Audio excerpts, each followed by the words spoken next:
Assalamualaikum warahmatullahi wabarakatuh. Selamat datang kembali teman-teman di channel Manusia Setengah G Kuadrat.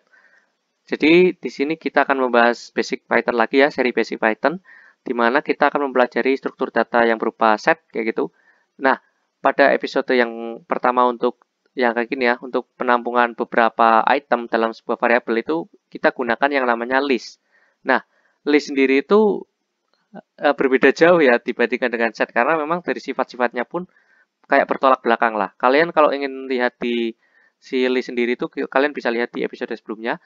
Nah, untuk set sendiri dia punya 3 sifat seperti unorder, jadi dia nggak punya index dan ya kita nggak bisa slicing dan sebagainya. Mungkin untuk akses itemnya nanti kita akan bahas gitu ya. Yang pertama unorder, kemudian dia itu juga unchangeable, dia itu nggak bisa diubah item yang sudah ada. Misalkan kalian sudah membuat list nih, membuat set maksud saya ya, udah membuat set. Kemudian kalian mau ngubah itu nggak bisa gitu ya. Nah, kemudian yang ketiga itu ini, dia itu nggak bisa menampung redundansi data.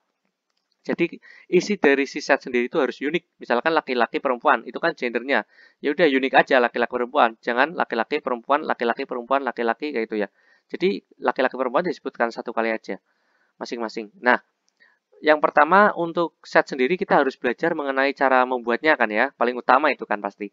Nah, dia bisa dibentuk dengan yang namanya kurung keriting atau kurung kurawa. Tinggal nama variabel kalian, kemudian kurung keriting.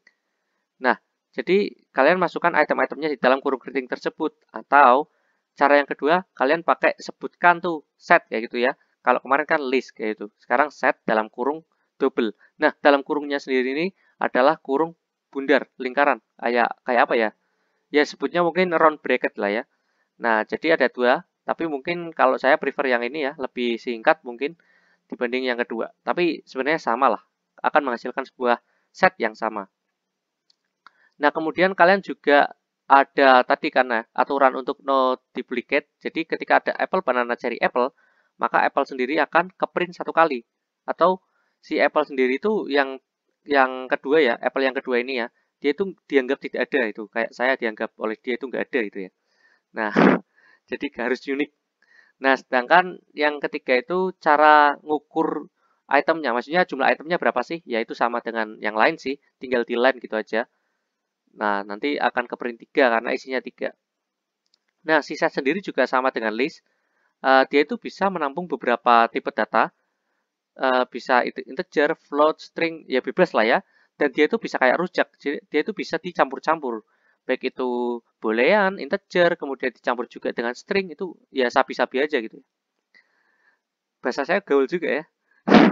Kemudian dia itu untuk akses ya, tadi saya bilang kan ya, you cannot access item in a set by referring an index or key. Ya, karena tadi unorder, makanya kita perlu akses dengan namanya for loop atau looping yang lain, misalkan while loop gitu ya. Nah, dengan for loop misalkan, ya tinggal for x in the set. Jadi, x sendiri itu berjalan. X itu ya apple, x itu banana, x itu cherry gitu, yang ada di dalam si the set. Jadi bisa di print masing-masing itemnya. Itu cara ngaksesnya. Nah, untuk ngecek ada tidaknya sebuah elemen atau item, ya kalian tinggal pakai fungsi in gitu aja ya. Jadi tinggal banana in the set itu ada nggak sih gitu ya. Nanti dia akan true ketika emang ada gitu di this list itu ada banana. Tapi akan false ketika di sini nggak ada banananya gitu. Oke, tadi kita bisa katakan ya bahwa si set itu sendiri itu nggak bisa diubah-ubah, unchangeable untuk itemnya. Nah, tapi kan itu untuk item yang udah ada ya, udah dibentuk. Nah, tapi kita bisa tuh yang namanya add atau menambah item baru. Nah, kan kita nggak ngubah yang lama kan, kita cuma menambahkan yang baru aja gitu. Jadi tinggal pakai nama set kalian kemudian .add gitu aja.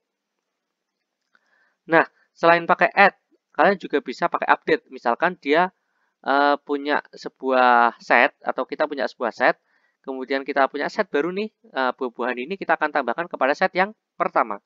Jadi tinggal nama variabel set yang pertama .update. Nah, tadi add, sekarang update. Kemudian nama set kedua kita. Nah, ini berlaku juga untuk bukan set. Jadi misalkan yang pertama itu kan set kita ya. Nah, kita mau tambahkan item-item yang ada pada list. Nah, itu kan beda ya, bukan set lagi tapi list.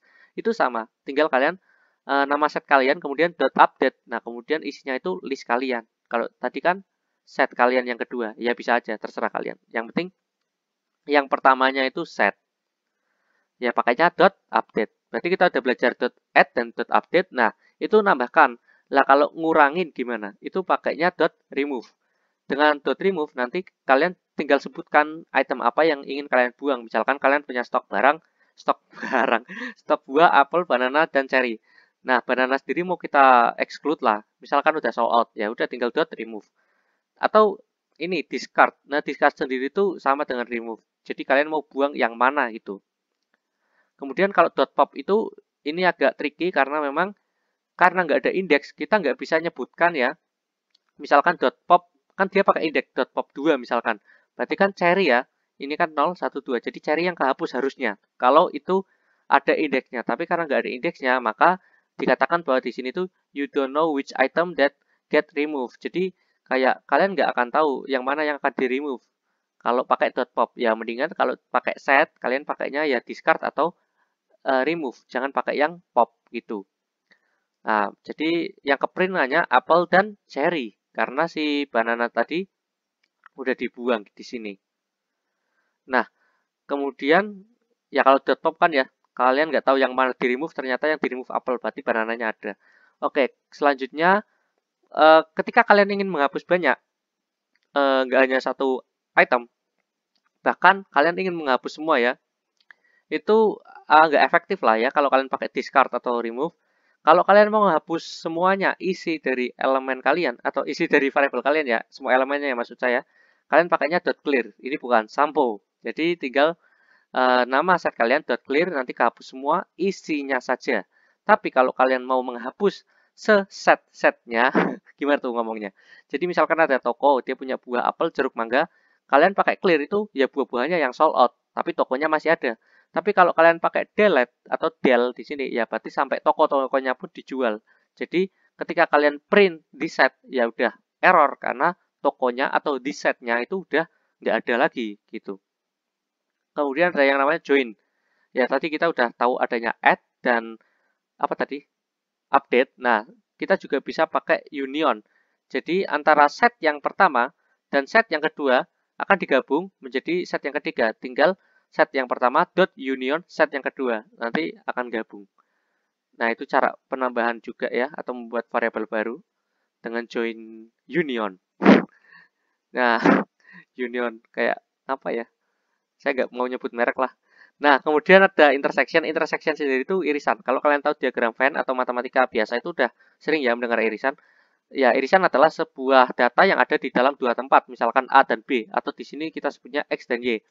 Jadi, set X ini memiliki buah apel, banana, cherry. Sedangkan set yang Y ini memiliki Google, Microsoft, Apple ya. Apple sendiri beda ya, Apple ini sama ini. Tapi dalam penulisan kan sama ya, objeknya pun sama. Jadi, yang akan ke print itu cuma Apple aja. Karena intersectionnya, irisannya, yang ada di dua set atau dua tempat. Nah, bedanya di sini antara intersection update dengan intersection aja. Kalau intersection update, dia itu akan mengubah set asli yang pertama atau disebutkan di sini. Tapi kalau intersection tanpa underscore update, nanti dia akan membuat set yang baru, misalkan set Z kayak gitu. Sama dengan yang intersection di apa nih symmetric difference juga ada symmetric difference biasa dan juga symmetric difference update. Kalau update berarti yang ngubah set yang asli yang pertama ya, milik si X misalkan di sini. Nah, kalau yang ini symmetric difference tanpa underscore update dia akan membentuk sebuah set baru kayak gitu. Nah, di sini itu bedanya dengan intersection ya kebalikannya. Tinggal kalau intersection itu irisan yang ada di dua tempat, kalau di sini menghilangkan irisan. Jadi yang nggak ada di dua tempat. Misalkan Apple, Banana, Cherry, dan ini Google, Microsoft, dan Apple. Nah, Apple kan ada di dua tempat tuh, maka nggak ke print. Yang ke print malah yang Banana, Cherry, dan Google, Microsoft. Kayak gitu. Oke, mungkin cukup sekian. Semoga bisa dicerna omongan saya ini. Dan semoga bisa bermanfaat. See you next time. Bye-bye. Assalamualaikum.